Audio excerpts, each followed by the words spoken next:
ఇది నాకు నిన్న ఈవినింగ్ ఒక 7 గంటలకు తెలిసింది. 7 గంటలకు తెలిసినప్పుడు నేను వెంటనే అందరూ నన్ను అడిగింది అంటే ప్రెస్ స్టేట్మెంట్ ఇచ్చేయండి ఇలా కట్టిన అంటే నేను చెప్పాను ఇది దాదాపు 640 పైసలకు మండలాలు మనే. ఎంపీడీఓ అంటే నథింగ్ బట్ ఆయన మండలికి ఆయన కలెక్టర్ స్థాయి వ్యక్తి. అలాంటి మండలానికి సంబంధించి మొత్తం ఆయనే ఇన్ఛార్జ్ దాన్ని, డెవలప్మెంటల్ ఆఫీసర్ ఆయన. అలాంటి వ్యక్తి మీద రూమ్ని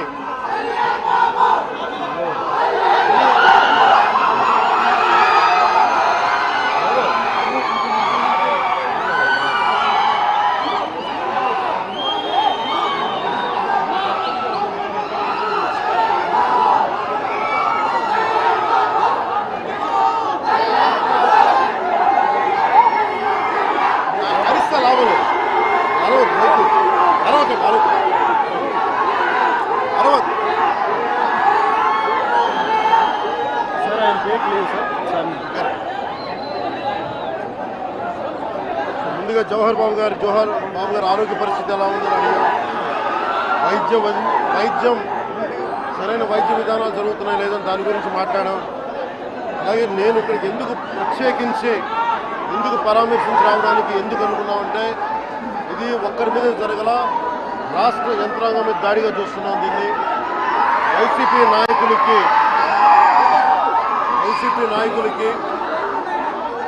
11 సీట్లు ప్రజలు పరిమితం చేసినా కానీ ఇంకా అహంకారం చావాలా. ఈ అహంకారం తగ్గే వరకు నేను మిమ్మల్ని వదలను. మీరు ఇష్టానికి మాట్లాడిన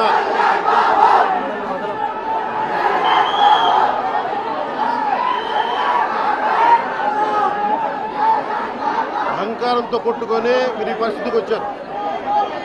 ఇది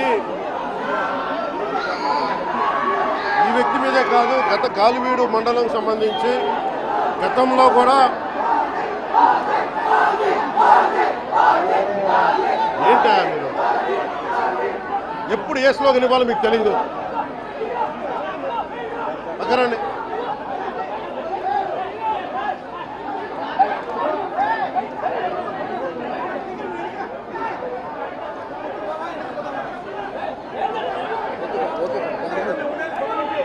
జల్లా సుదర్శన్ రెడ్డి గారు అనే వ్యక్తి ఈరోజు జవహర్ బాబు గారి మీద దాడి చేయడం కాదు, ఇతనికి దాడి చేయడం అనేది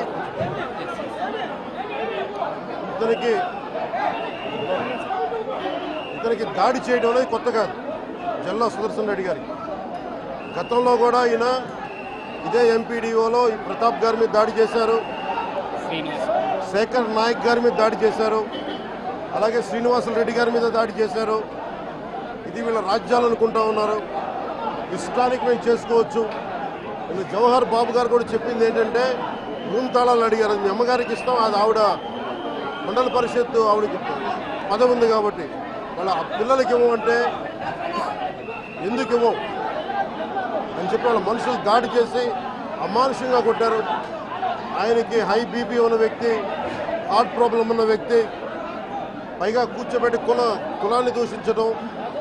దీనికి వీళ్ళ అహంకారానికి కులం ఏం లేదా. ఎవరైనా సరే శ్రీనివాసరెడ్డి గారు కావచ్చు, శేఖర్ నాయక్ గారు కావచ్చు, ప్రతాప్ గారు కావచ్చు, జవహర్ గారు కావచ్చు, ఎవరి మీదైనా సరే వాళ్ళకి ఆధిపత్యానికి అడ్డుకుంటే మటుకు వీళ్ళకి ఇదే. నేను వీళ్ళందరికీ ఇదే చెప్తున్నాను మీకు. ఇది గత ప్రభుత్వంలా కాదు, ఇది ఇష్టారాజ్యంగా చేస్తాం మేము కూర్చున్న వ్యక్తులం కాదు. మేము సాక్షాత్తు నేనే ఉప ముఖ్యమంత్రిగా ఉండి నేను తప్పు చేసినా శిక్ష పడాలి అని చెప్పి అసెంబ్లీలో చెప్పిన వాడిని. అలాంటిది మీరు ఇష్టారాజ్యంగా కూర్చొని అధికార విధులు నిర్వహిస్తున్న వాళ్ళ మీద దాడి చేస్తే ఏమాత్రం ఉపేక్షించాం.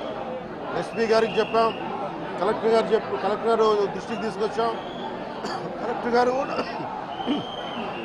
కలెక్టర్ గారు కూడా ఇదే చెప్పారు. నిన్న కొట్టగానే వెంటనే ఆయన విజయవాడలో ఉంటే ఆయన దృష్టికి తీసుకొస్తే వెంటనే ఎస్ఐని కానిస్టేబుల్స్ని పంపించిన సమస్య సాగల. అదనపు బలగాలతో సిఐతో వెళ్తే తప్ప పరిస్థితి కంట్రోల్లోకి రాలా. ఎలా కొట్టారంటే లోపల గడిపెట్టి మరి ఎవరిని రానివ్వకుండా గడిపెట్టి మరీ ఆయన అమానుషంగా దాడి చేశారు. నువ్వు ఎలా వస్తావు ఇక్కడికి? ఎవరో వీళ్ళు చెప్పిన మాటలకి తొత్తులు కావాలి వీళ్ళకి. ఈ రోజున నా దృష్టిలోకి వచ్చింది, ఇది మొదటిసారి కాదు. గతంలో ప్రతాప్ గారి మీద దాడి చేశారు, శేఖర్ నాయక్ గారి మీద దాడి చేశారు, శ్రీనివాస రెడ్డి గారి మీద దాడి చేశారు. వీళ్ళకి కులం ఎక్కువ తక్కువ లేదు, వీళ్ళకి అహంకారం నడినెత్తి మీదకి వచ్చి కొట్టుకుంటా ఉంది.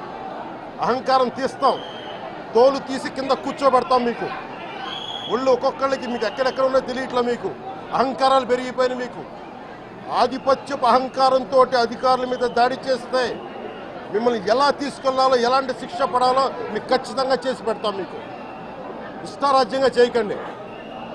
అహంకారంతో నడినెత్తి మీద కళ్ళు నెత్తికెక్కాయి. మీకు ఈ ప్రభుత్వం చాలా త్రికరణ శుద్ధిగా అందరం కూర్చొని మేము కలిసికట్టుగా ఉన్నాం. ఇక్కడ ఇది కూటమి ప్రభుత్వం, ఇది వైసీపీ ప్రభుత్వం కాదు. ఇది ఇష్టారాజ్యంగా మీరు చేస్తారంటే కామ్గా కూర్చునే ప్రభుత్వం కాదు. మీకు ఎలా చేస్తే, ఎలా నియంత్రిస్తే మీకు కిందకు వస్తారో మేము చేస్తాం. మీరు గాల్లో విహరిస్తూ ఉన్నారు. 11 సీట్లు వచ్చి ఇంకా గాల్లో విహరిస్తున్నారు. మొత్తం మీకు ఎలా కిందకి దించాలో మాకు బాగా తెలుసు, చేసి చూపిస్తాం. ఇదే కాదు, ఈ సందర్భంగా ఏ నాయకులకైనా సరే అధికారుల మీద దాడి చేసినా, అధికారులు విధులు నిర్వహిస్తుంటే అడ్డుకున్నా చాలా కఠినమైన చర్యలు ఉంటాయి. ఈరోజు నేను వచ్చి ఇక్కడ ఎందుకు వచ్చాను జవహర్ బాబు గారి దగ్గరికి అంటే, ఆయన ఒక ఎస్సీ ఎస్టీ కులానికి సంబంధించిన వ్యక్తినో వీటి గురించి అని కాదు. ఎవరైనా సరే ఇర్రెస్పెక్ట్ ఆఫ్ కాస్ట్ ఆధిపత్య ధోరణితోటి కనుక దాడి చేసి విధుల నిర్వహణకు అడ్డం వస్తే ఇది ఉపేక్షించే ప్రభుత్వం కాదు. ఎస్పీ గారికి కూడా చాలా స్పష్టంగా చెప్పాం. వారికి ఎవరైతే తప్పించుకొని తిరిగారు ఇంకో 9 మంది, వారిని కూడా పట్టుకోమని చెప్పాం. వారికి తగిన విధంగా కౌన్సిలింగ్ చేయాలి, అలాగే కఠినమైన శిక్షలు పడాలి. మీరు లాయర్లు అయి ఉండొచ్చు గతంలో, మీ చట్టాలు కానీ మీ గతంలో మీ అధికారాలు కానీ ఏవి మిమ్మల్ని రక్షించలేదు, మీరు గుర్తుపెట్టుకోండి. అలాగే ఈ విషయంలో ప్రజలకు కూడా చెప్తా ఉన్నాను, యువతకు కూడా చెప్తున్నాను, ప్రత్యేకించి రాయలసీమ యువతకు కూడా చెప్తున్నాను, మహిళలకు కూడా చెప్తున్నాను, మీరు దయచేసి భయపడకండి. ఈరోజు జవహర్ బాబు గారి భార్య భయపడతా ఉన్నారు. మీరు మాట్లాడితే కూర్చొని వాళ్ళ నాయకుడు కూడా మీరు కూర్చొని ముందు ఇవి కరెక్ట్ చేయండి, ఇలాంటివి కరెక్ట్ చేయండి, మీ పార్టీ వర్గాలను మీరు నియంత్రించుకోండి. 11 సీట్లు వచ్చినా ఇంకా మీరు దాడులు చేస్తూ ఉంటే మటుకు ఉపేక్షించే ప్రభుత్వం కాదు ఇది. అలాగే ముఖ్యంగా రాయలసీమ యువతకు చెప్తున్నాను, ఇలాంటి తప్పులు జరిగినప్పుడు, ఆధిపత్య అహంకారంతో దాడులు చేస్తున్నప్పుడు నిజంగా మీరు ఎదుర్కోండి, మేము అండగా ఉన్నాం మీకు. నాయకులకు కూడా భయపడకుండా మీరు ఎదుర్కోండి, నిలువరించండి వీళ్ళని, భయపడకండి. మీరు ఇలా భయపడే ఈ రోజున ఒక ఎస్సీ అధికారి జవహర్ బాబు గారి మీద దాడి చేసి కులం పేరుతో దూషించారు. అన్ని రకాలు నువ్వు ఎలా తిరుగుతావో చెప్పి దూషించారు. నువ్వు వెళ్ళి రిటైర్ అని నేను చంపేస్తావని చెప్పి బెదిరిస్తూ ఉన్నారు. ఇవన్నీ సాక్కూడదంటే కేవలం ఇది పోలీసు ప్రభుత్వాలే కాదు, దీనికి ప్రజలు కూడా దీనికి స్పందించాలి. ఓట్లేసి మన పని అయిపోయిందంటే కదా, ఇలాంటి వాటికి మీరు బయటకు వచ్చి మాట్లాడాలి. భవిష్యత్తులో ఇలాంటి నాయకులు మళ్ళీ ఎన్నికల్లో పాల్గొనాలంటే కూడా వాళ్ళకి భయం రావాలి. మీరు ఆ స్థితిలో ప్రజలు కూడా దీనికి అప్రమత్తంగా మీరు కూడా దీనికి బాధ్యత వహించండి. ప్రభుత్వం మీకు అండగా ఉంటుంది. అలాగే జవహర్ బాబు గారి భార్య ఒకటే భయపడుతూ ఉన్నారు, అయ్యా మేము నిస్సహాయతలో ఉండేవాళ్ళం, మేము ఎస్సీ మాల కులానికి చెందిన వాళ్ళం, మాకు భయాలు వేస్తున్నాయి, మాకు ఎవరు లేరు మాకు అండగా ఉంటే వాళ్ళకి ఇదే చెప్తున్నాను, మేము భరోసా ఇస్తున్నాం. పక్కనే కలెక్టర్ గారు ఉన్నారు, ఎస్పీ గారు ఉన్నారు, ఎమ్మెల్యే గారు ఉన్నారు, మిగతా జిల్లాకు సంబంధించిన నాయకులందరూ ఎమ్మెల్యేస్ ఉన్నారు, నాయకులు ఉన్నారు. మేము అందరి తరఫున మాటిస్తున్నాం, మీకు ఏ మాత్రం ప్రాణ భద్రతకి ఏమైనా ముప్పు కలిగినా మేమందరం మీకు అండగా ఉంటాం, కఠినమైన శిక్షలు తీసుకుంటాం మీకు భరోసా ఇవ్వడం జరిగింది వాళ్ళకి.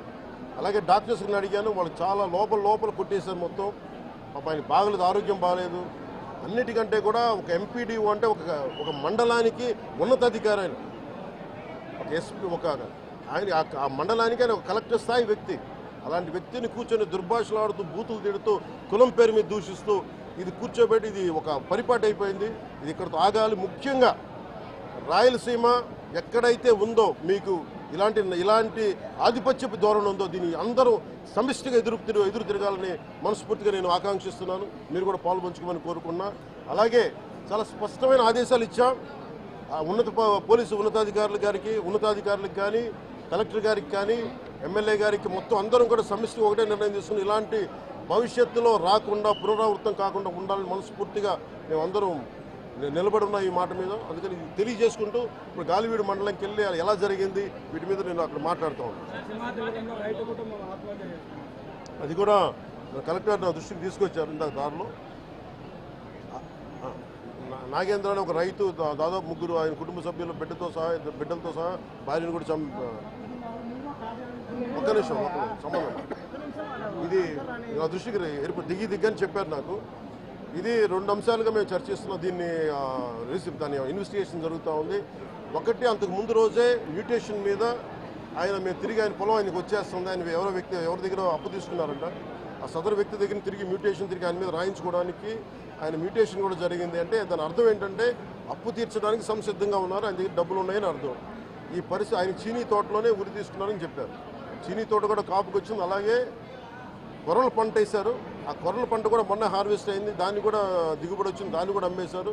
మరి ఇలాంటి పరిస్థితులు ఎందుకు జరిగిందనేది మన కలెక్టర్ ఇందాక చెప్తా ఉన్నాను, శ్రీధర్ గారు చెప్తా ఉన్నాను. ఇది చాలా బాధాకరం అనిపించింది. వారికి మనస్ఫూర్తిగా నేను నా గుండె లోపల నుంచి నేను సానుభూతిని తెలియజేస్తున్నాను, ప్రగాఢ సానుభూతిని. అది ఏ పరిస్థితుల్లో జరిగిందనేది సంపూర్ణమైన నివేదిక వచ్చాక దీని మీద సరైన యాక్షన్ తీసుకుంటాం. ఒకవేళ నిజంగా అప్పులు బాధ భరించలేక చనిపోయారా, అలాగే లేదంటే ఎవరన్నా బలవంతంగా ఇబ్బంది పెట్టి చచ్చిపోయేలా చేస్తారు, ఈ కోణంలో కూడా మనకి ఇన్వెస్టిగేషన్ జరుగుతూ ఉంది. దీని మీద వచ్చాక దీని మీద ఖచ్చితంగా స్పందిస్తాం. ప్రధాన సమస్య ఉంది సార్. అటవీ శాఖ ఆధ్వర్యంలో ఫార్మ్ టు పర్మిట్ ఇస్తారు సార్. ఎక్కువగా ఇక్కడ రిజర్వ్ కన్వర్షన్ ఎక్కువ ఉంది సార్, ఫారెస్ట్ రిజర్వ్ కన్వర్షన్ ఎక్కువ ఉంది. దాంతో ఈ ఫార్మ్ టు పర్మిట్ అన్ని అడుగులు నరికేస్తున్నారు. చాలా బాధాకరమైన అంశం సార్. ఇక్కడ పర్యావరణం చాలా గందరగోళంగా తయారైంది. ఇక్కడ ఏ ప్రాంతం ఉండేది?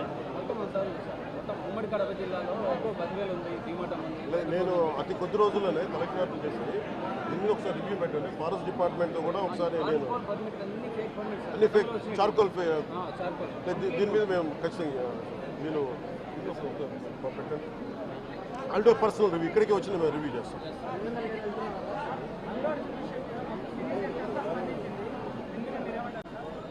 రెలవెంట్ ఇక్కడ మనుషులు చచ్చిపోయి సినిమాల గురించి మాట్లాడారు. కొంచెం పెద్ద మనుషులు,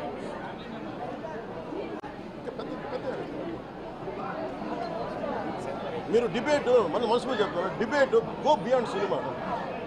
ఈయన చెప్తుంది ఏముంది, కోల్ అరాచకం వాటి మీద మాట్లాడారు, పెద్ద మాట్లాడారు.